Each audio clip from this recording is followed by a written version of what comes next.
the Supreme Court of the United States is going to review an FTC firing. Back in March, President Trump fired the Federal Trade Commissioner, Rebecca Slaughter, because he stated that her continued service was inconsistent with the administration's priorities. Essentially, as the FTC commissioner, she was pushing back on a lot of Trump's policies. However, federal law, specifically the Federal Trades Act Committee of 1914, states that the president can only openly remove an FTC commissioner for inefficiency, neglect of duty, or malfeasance in office. Slaughter is a Democrat who was originally appointed by Donald Trump during his first term and reappointed by President Joe Biden. And she sued to challenge his dismissal, arguing it was unlawful because the president failed to offer a statutory cause, as according to the law. A lower court ended up ruling in her favor. Reports are coming out that the Supreme Court is going to review this case and that they're going to rule in favor of Trump because they feel the lower court made a bad legal argument.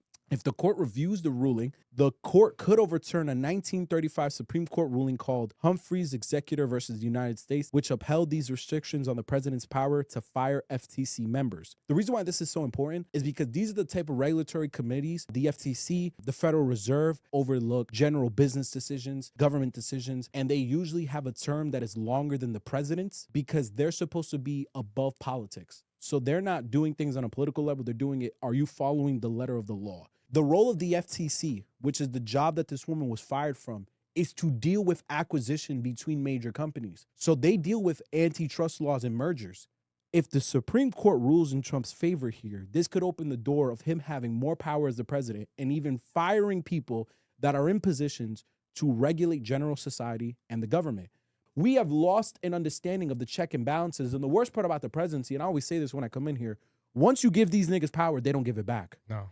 Once they get away with one thing, they're taking the whole fucking mile with them. It don't matter if it's Obama, it don't matter if it's Trump, Democrat or Republican, you give the executive branch any amount of authority, they're going to run with that authority.